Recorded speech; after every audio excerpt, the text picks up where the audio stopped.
Salut les amis et bienvenue dans la bibliothèque de l'étrange. On se retrouve aujourd'hui pour un nouveau update lecture. Ce fut une semaine plutôt productive en termes de lecture et je vais vous montrer ce que j'ai lu dernièrement. Il y a quand même un DNF, mais sinon le reste c'est que du bon, que du bon, que du bon. Bon bref, on va rentrer dans le vif du sujet. Du coup, on va commencer par le DNF, comme ça c'est fait, c'est réglé, je vais pas l'oublier. Je vais vous parler de la 5e vague. Eh bien, ce bouquin, je l'ai déjà déposé dans une boîte à livres. Je l'avais trouvé dans une boîte à livres et il va retourner parce que j'ai pas du tout accroché à la manière d'écrire de l'auteur. J'ai pas pu rentrer dans le récit à cause de cet élément, mais également parce que je m'attendais à une histoire post-apo et dans les 50 premiers pages de l'histoire, je t'ai pas servi. En fait, au final, c'est pas vraiment un post-apo, c'était juste une meuf, une ado qui parlait de son expérience amoureuse en quelque sorte avec un gars. Bien évidemment, il y a cette poudre des post-apo qui planait un peu au-dessus, mais rien de concret. En gros, on a débuté le roman en mode survival, elle était sur la route, elle essayait de survivre, et après, on a un flashback. Elle s'est rappelée l'arrivée de ces créatures, ces entités extraterrestres qui ont commencé à exterminer l'humanité. Mais tout allait bien. En fait, là, dans ses premières pages, elle était avec un gars qui l'avait invité à sortir avec lui. Elle discutait et en même temps, elle chattait, elle textotait avec sa meilleure copine en disant « Le gars, il me fait un peu chier, on n'a pas vraiment des sujets de conversation, bon. » Bon, je paraphrase, c'était pas exactement ça, mais grosso modo, vous voyez l'idée. J'ai pas du tout accroché à cette intro. Pour moi, si tu m'accroches pas dans les 50 premières pages, je pars parce que j'ai une bibliothèque remplie de bouquins. Tout simplement, j'ai ma bibliothèque, elle vomit littéralement les bouquins et celui-là l'a pas fait pour moi. L'a pas du tout fait pour moi. J'aimais pas du tout. On dirait que c'était, peut-être que c'était fait exprès la traduction, mais il y avait des expressions du type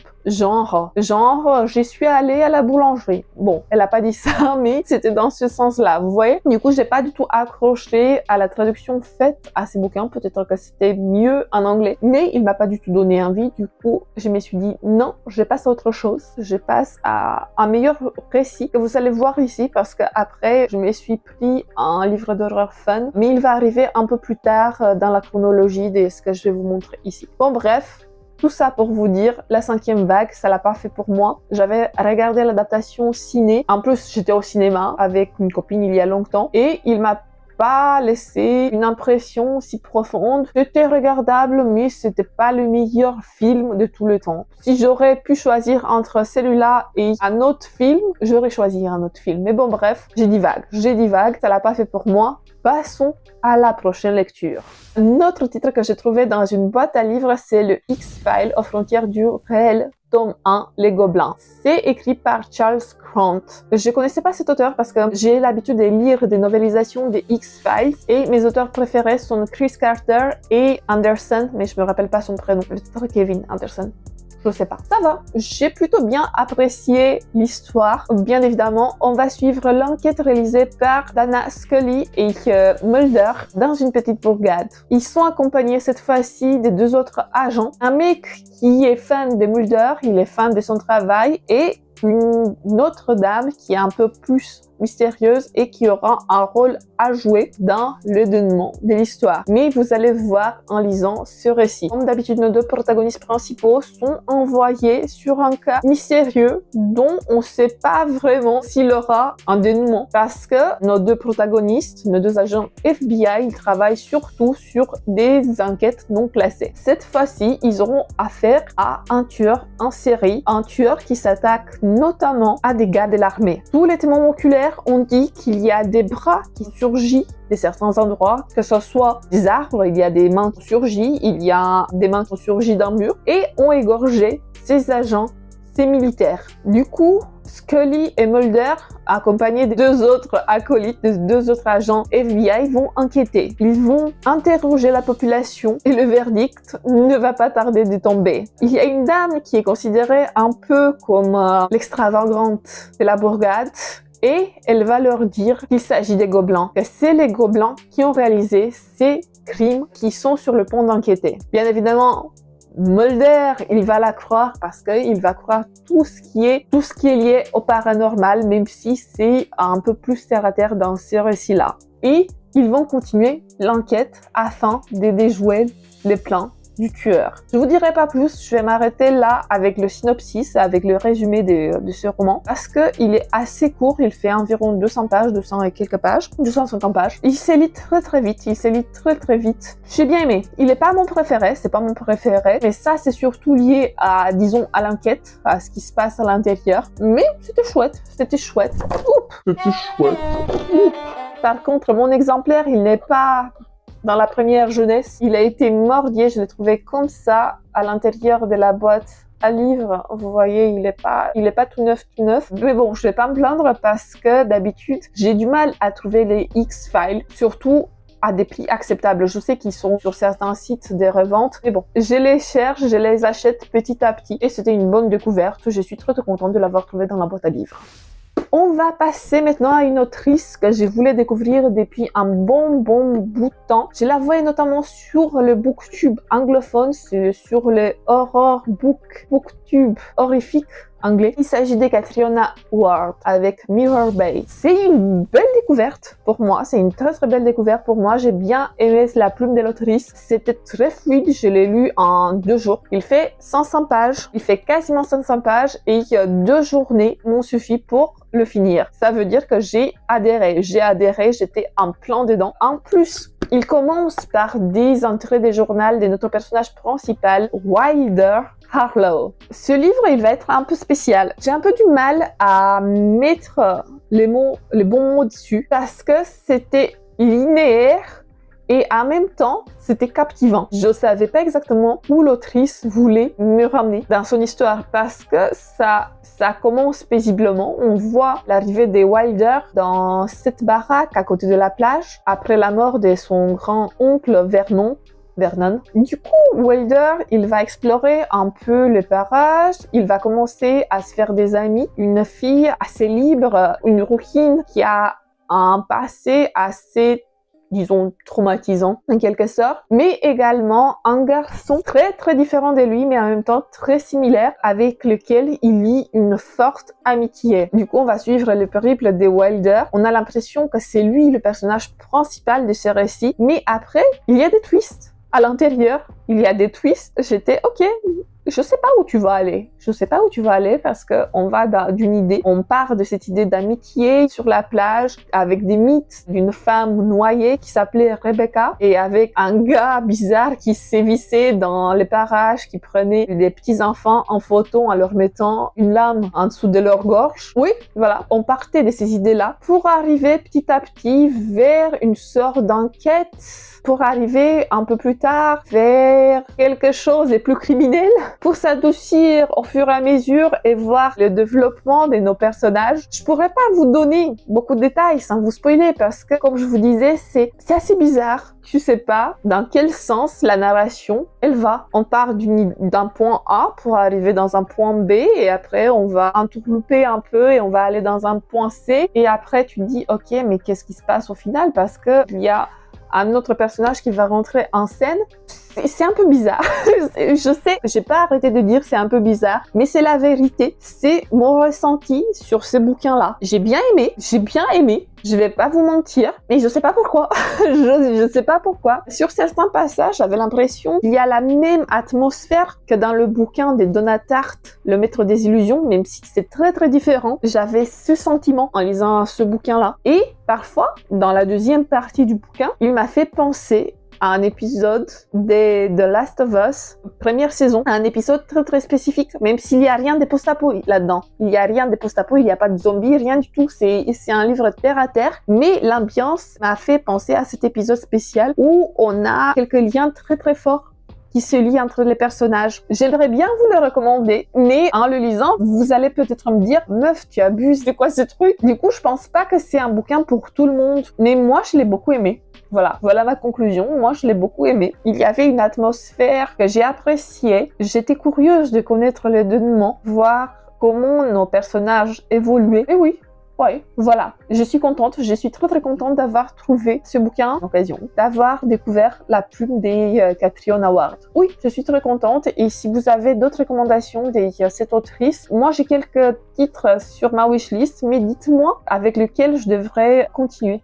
Voilà. On va passer maintenant à la découverte d'un autre auteur. Cette fois, c'est un auteur masculin. Et je parle ici de Dennis Cooper avec son roman Dieu Junior. Pareil, Dennis Cooper, c'est un auteur dont j'entends parler beaucoup dans la sphère booktube anglophone. C'est un auteur qui propose des bouquins, des romans ou des recueils de nouvelles ayant une prose un peu transgressive qui parle des sujets assez durs et j'avais envie de tester sa plume. Je l'ai pris au hasard, à vrai dire, je l'ai pris au hasard parce que je pense que c'est lui qui est le plus connu, en tout cas à l'étranger le plus connu, c'est The Sluts, les salopes.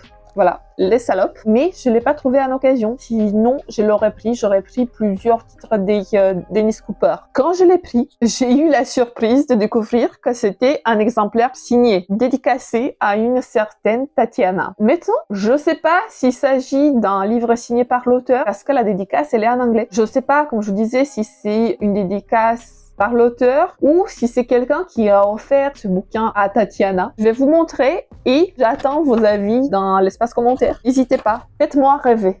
Attendez, hop, je sais pas si on voit bien. À votre avis, c'est signé par l'auteur ou pas? Moi j'aimerais bien que ça soit signé par l'auteur, même si c'est pas un roman qui m'est dédicacé personnellement et qu'il a été dédicacé à cette dame, à cette Tatiana. Mais j'aimerais bien avoir des dédicaces des auteurs. Mais bon, les connaissant et sachant que je suis un animal peureux qui reste dans sa cave tout le temps, j'aurais pas le courage de sortir et demander un auteur, sauf si c'est une dédicace à distance. Vous savez, comment vous commandez des bouquins, par exemple, sur le site de l'auteur et ils peuvent vous dédicacer. Là, peut-être.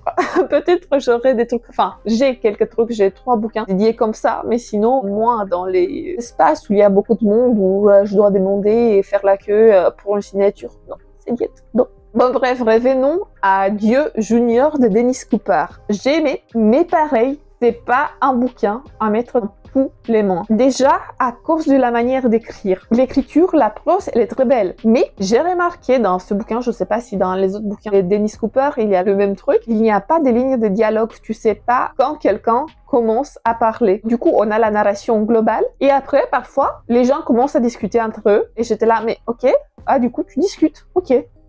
Et du coup, ok, ça c'est une autre personne. Ok, bon, je comprends, mais annonce, annonce, qu'est-ce que je peux vous dire? Oui, il n'y a pas de ligne de dialogue. Du coup, la construction est assez bizarre. Et pareil, la narration, notamment dans la deuxième partie du roman, elle est très, comment dire, très fumante. T'as l'impression que le mec, il a fumé quelques joints, après il a écrit. Mais bon, le personnage principal, il fume pas mal, et du coup, cette manière d'envisager le monde à travers ses yeux et ses façons de raconter, c'est délirant. Voilà, c'est délirant. Et en plus, c'est un sujet très difficile, parce que dans ce petit roman qui fait 150 pages, on va parler du deuil et de l'acceptation de la mort. Comment les différents personnages font leur deuil. Il faut savoir que le narrateur, le personnage principal, il a perdu son fils dans un accident de voiture. En vérité, il y a cette idée de culpabilité qui plane tout autour du roman parce que cet homme, ce personnage principal, disons, il a tué son fils, mais par accident. Lui, il avait la commande de la voiture. Son fils, il était à côté de lui. Et ils ont eu un accident. Et du coup, lui, il est ressorti amoché. Il peut plus marcher. Mais son fils, il n'a pas survécu. En fait, il y a toute cette idée de culpabilité qui plane. Il y a la thématique du deuil, il y a la thématique du chagrin, la culpabilité. Comment vivre avec cette peine? Chacun a sa manière d'accepter la réalité. Tout le monde n'est pas pareil. Et du coup, les réactions de chaque personnage sont différentes. Notre personnage principal, il est bourré de défauts. Il est vraiment bourré de défauts. On découvre ça au fur et à mesure du récit parce qu'on voit un peu ce qui se passe dans sa vie. Mais en même temps, il y a quelque chose d'un peu pas attachant. Je sais pas si c'est attachant le bon mot. On a de la pitié pour lui. On a de la pitié, on ressent un peu la douleur à travers les pages. Et on voit qu'il a du mal à se détacher de cet événement tragique qui a mis fin au jour de son fils. Dans la manière de concevoir le texte, j'ai l'impression que j'y revois un peu mon année de repos et de détente d'Otessa Moshfegh. Même si le récit, il est assez différent, il y a quand même certaines similitudes, notamment liées à cette idée du deuil. C'est parfois dérangeant, mais j'ai bien aimé ce récit. Je pourrais pas vous recommander ce titre parce que je sais qu'il ne plairait pas à tout le monde, mais moi, je l'ai bien apprécié. Voilà, Dieu Junior et Dennis Cooper. On va passer maintenant à de l'horreur fun. Comme je vous disais plus tôt, après le DNF de la 5e vague, j'ai voulu prendre un roman, peut-être un post-apo, mais bon, c'est pas réussi parce que c'était pas vraiment un post-apo, mais je voulais de l'horreur. Du coup, j'ai pris Snowblind de Christopher Golden. Et c'était exactement ce à quoi je m'attendais. J'ai bien aimé. C'est pas le meilleur livre d'horreur que j'ai lu jusqu'à présent, mais j'ai bien aimé le délire. Ici, dans cette vidéo, il y aura beaucoup de « Ah, il m'a fait penser à tel ou à tel bouquin. » Parce que oui, maintenant, j'ai fait certaines connexions. Mais Snowblind, il m'a vraiment fait penser à La tempête du siècle de Stephen King. Parce qu'il y a cette idée d'intempérie associée un peu avec des meurtres, mais vous allez comprendre. Dans la bourgade de Coventry, les hivers sont très rudes.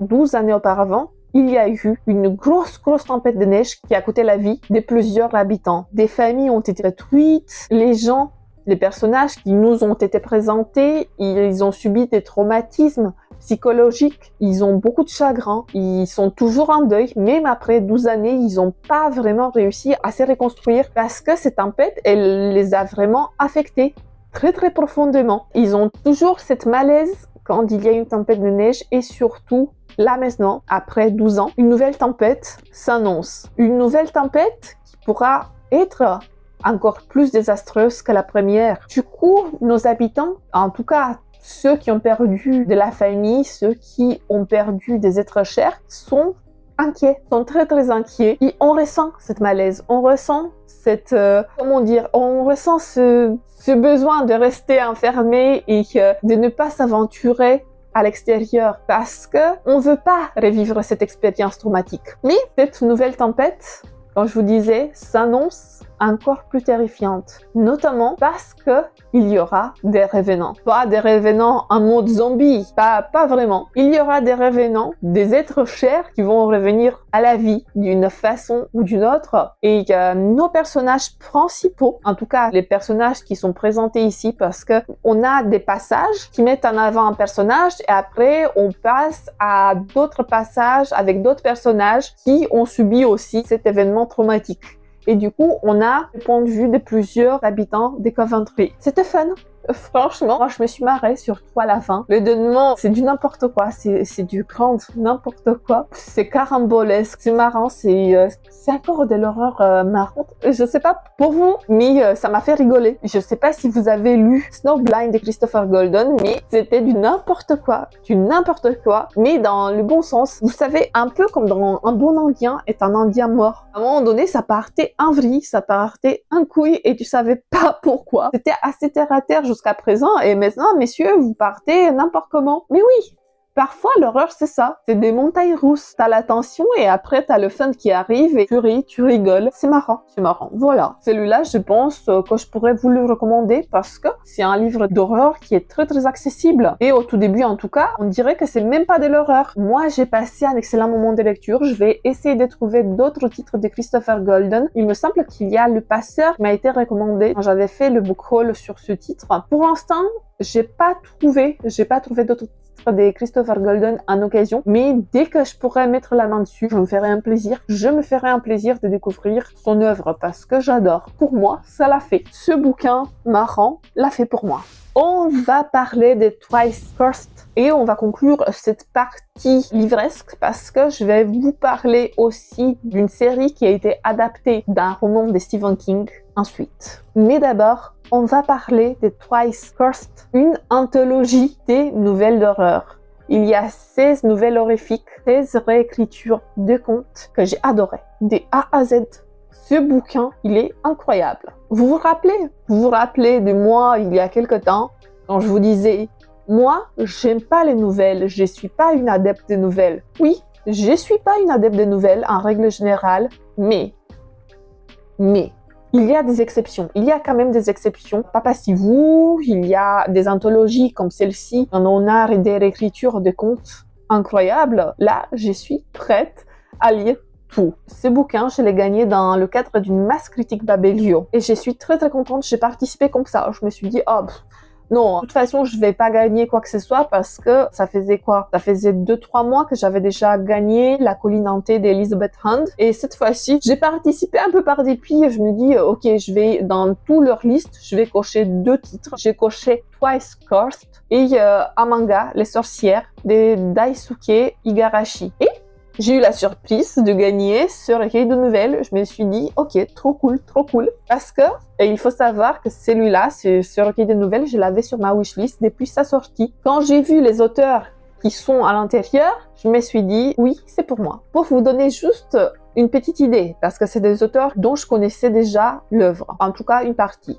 Il y a Joe Hill, il y a Adam Neville, il y a Neil Gaiman, il y a Christina Henry qui a écrit Lost Boy, qui était un de mes coups de cœur récemment. Du coup, je me suis dit, oui, je sais qu'au moins 4-5 nouvelles, je vais adorer. Mais j'avais tort, parce que j'ai adoré l'intégralité du bouquin. Même si, bien évidemment, j'ai des nouvelles que j'ai plus aimées que d'autres. Mais ce sont des très bonne facture. Sans parler de l'objet livre qui est magnifique. Ils m'ont pas payé pour vous dire ça, mais je trouve vraiment que c'est une très bonne facture. Niveau qualité-prix, il est excellent parce que, regardez-moi, il y a des pages blanches, le papier, il est vraiment de qualité. C'est du hardback. Il y a des dorures, peut-être que vous pouvez pas les voir, mais il y a des dorures ici. Le tout est accompagné d'une préface où ceux qui ont réalisé ce recueil nous explique la genèse parce que il faut savoir qu'il y a un premier recueil de nouvelles qui s'appelle Cursed. Il me semble que pareil, il reprend des contes, c'est des réécritures de contes horrifiques. Et ce bouquin, il est également accompagné des fiches d'auteurs. Par cela, je veux dire qu'il y a des petites fiches qui nous présentent chaque auteur qui a écrit une nouvelle ici. Ou presque, parce que il y avait quand même un oubli. Joe Hill. Ils ont oublié Joe Hill. Ils ont oublié Joe Hill. Mais bon, je vais leur pardonner parce que le tout, il est de très bonnes factures. Si vous pensiez que les contes des frères Grimm ou les contes des Hans Christian Andersen étaient morbides, macabres et je sais pas adaptés pour les enfants, eh bien, ici, la noirceur, elle est bien présente. Parfois, elle est beaucoup plus présente que dans des anciens contes et je parle notamment de la Blanche-Neige, la réécriture faite par Neil Gaiman. Il y a certains passages quand je dis non, il faut pas donner ça aux enfants. Il faut pas donner ça aux enfants parce que le sens moral, limite, hein. Limite, il y a des trigger warnings. Ça m'a dérangé pas. Moi, à l'âge adulte, ça me dérange pas, mais bon, je mettrai pas dans les mondes des gamins, des enfants. Bon, bref, on va tester quelque chose. Je vais vous donner le titre de chaque nouvelle qui est présente à l'intérieur de ce recueil et je vais vous faire un mini résumé. Voilà, il y a 16 nouvelles à l'intérieur. La première nouvelle s'appelle La Cloche. Elle est assez courte. Et elle nous parle d'une malédiction. Parfois, les malédictions, ils ont quand même du sens. Faut pas trop se friter à ce qu'on connaît pas parce que les conséquences pourront être désastreuses pour nous au moment présent. La deuxième nouvelle, ça s'appelle Neige, Miroir, Pomme et c'est celle écrite par Neil Gaiman. C'est la réécriture de la Blanche-Neige, mais racontée cette fois-ci du point de vue de la belle-mère de Blanche-Neige. C'est une histoire glaçante, c'est une histoire que j'ai beaucoup aimée, mais le sens moral, comme je vous disais, il est limite. C'est pas à mettre entre tous les mains. Troisième histoire, Cirque Tissot. C'est une histoire très mélancolique, très triste, où on fait face à des situations de désespoir intense. On voit l'avant et disons l'après de ces événements tragiques. Enfin, je vous dirai pas plus, mais je l'ai beaucoup aimé. C'est une histoire très en douceur, c'est triste, c'est touchant. Messieurs 13, une autre histoire qui nous parle des malédictions. Mais cette fois-ci, il faut faire attention parce que les malédictions des uns font le bonheur des autres. Je vous dirai pas plus. Très sympa. L'histoire du confesseur. C'est une des histoires que j'ai beaucoup appréciée parce qu'il y a une aura issue de l'univers de Clive Barker, notamment associée à Hellraiser. En fait, en lisant la postface, je me suis rendu compte que oui, il y a cette aura parce que l'autrice Sarah Pinborough, il me semble que c'est son nom, a écrit cette nouvelle en s'inspirant vraiment directement de l'œuvre de Clive Barker. C'est pour ça qu'il y a cette aura qui plane au-dessus de la nouvelle. Je vous dirai pas plus parce que sinon je vais vous spoiler, mais j'ai adoré. J'ai adoré, c'était exquis. Les secrets profonds des vieilles histoires. C'est la 6e nouvelle de ce recueil et on nous parle de la malhonnêteté des hommes, de la convoitise et de ce que ça pourrait engendrer à l'avenir, les conséquences engendrées par les mauvaises actions des humains. Voilà, je vous dirai pas plus. 7e histoire, Au réveil. C'est encore une réécriture de la Blanche-Neige, de l'histoire de la Blanche-Neige et celle-ci prend place après le réveil de la princesse. Et on verra un peu les conséquences de son passé sur son avenir. Une ribambelle de jolies poupées. C'est un récit écrit par Christina Andry, l'autrice de Lost Boy. C'est un récit surnaturel qui nous montre qu'aucune action ne reste impunie. J'ai bien aimé cette touche surnaturelle qui se dégage du récit. Il y a des poupées, c'est chouette. L'épopée virale de l'homme oiseau. C'est un récit, c'est le mythe de l'immortalité raconté dans un univers connecté aux réseaux sociaux où tout ce qui nous entoure, nous humains, est éphémère et tout s'effrite. Vous allez comprendre. C'est un conte un peu poétique, moralisateur en quelque sorte. Il y a un côté vraiment très touchant. Les Anges de Londres, 10e histoire d'Adam Neville. Eh bien, j'avais l'impression de lire Personne ne sort d'ici vivant. J'ai l'impression que c'est une sorte de préquel à ce roman. Parce que si vous avez lu Personne ne sort d'ici vivant, vous n'allez pas être dépaysé. C'est quasiment le même environnement. Voilà. Je vous dirai pas plus. Une malédiction reste une malédiction. Pour moi, cette histoire a un air de post-apo, même si c'est pas spécifiquement dit que c'est un post-apo. Il y avait une petite touche de la tour sombre pour moi. Enfin, j'ai vu une sorte d'inspiration, même si le récit il est vraiment différent. Et je l'ai beaucoup aimé. C'était une de mes nouvelles préférées, celle-ci. Je vous la recommande. 12e histoire. Le carrousel infernal de Joe Hill. Cette nouvelle, vous pouvez la retrouver également dans le recueil qui porte le même nom, Le carrousel infernal. Moi, je l'ai pas dans ma bibliothèque, mais je suis contente d'avoir pu la retrouver ici. C'est une de mes histoires préférées. On nous parle d'un groupe d'amis qui ont une mauvaise aventure dans le cadre d'un carnaval. C'est de l'horreur comme il faut. Voilà. C'est l'horreur comme il faut. L'histoire classique de la poupée possédée. Comme le titre l'indique, c'est une histoire de poupée possédée. Mais je la trouvais assez fraîche. Moi, je l'ai bien aimée. C'est fraîche, c'est sympa. Je m'attendais pas de l'aimer autant, mais c'était une très bonne découverte. Le cabinet itinérant de Madame San Diabolo.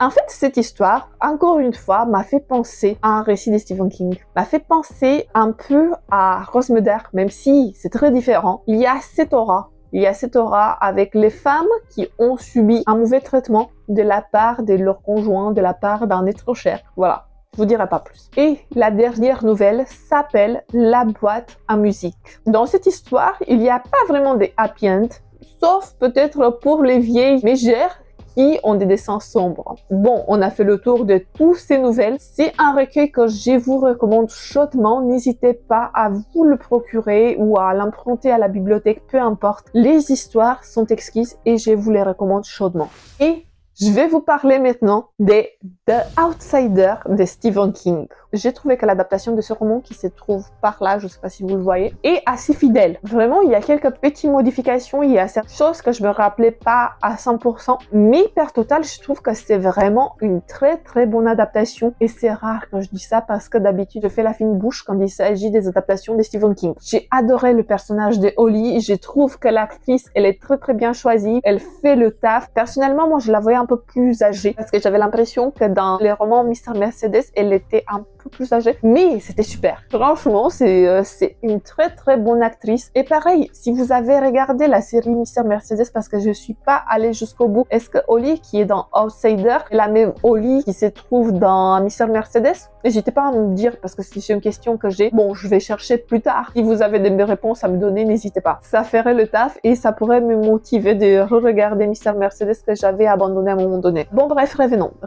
Comme je vous disais, c'est assez fidèle. On suit cette histoire de meurtre tenté d'une aura, d'une touche des surnaturels. Si vous avez lu le roman, il y a un certain prof d'anglais qui a été accusé d'être le meurtrier d'un petit garçon de sa bourgade natale. Sauf que, même si on avait trouvé son ADN partout sur le lieu du crime, en fait, ce jour-là, notre professeur, il n'était pas en ville, il était ailleurs, il était dans une autre bourgade, un séminaire. Et nos enquêteurs vont devoir démêler le vrai du faux. J'adorais. Franchement, j'ai bien aimé. Je trouvais que c'était très bien réalisé, très bien exécuté. Il y avait même une musique un peu angoissante qui te tenait en haleine et qui te donnait envie de regarder le prochain épisode. C'était bien fait. C'était bien fait. La réalisation, les personnages, c'est très bien fait. Le seul hic que j'ai trouvé, c'est vraiment la scène finale où on voit un personnage qui a une petite griffure. Je dirais pas qui. Ça n'avait pas de sens. Ça n'avait vraiment pas de sens. Dans le bouquin, non. Niet, cette griffure n'existe pas. Je pense qu'à un moment donné, ils se sont dit, oui, si ça marche, on va faire deuxième saison peut-être, parce que la série, elle est sortie en 2020 et il n'y a pas une deuxième saison, heureusement.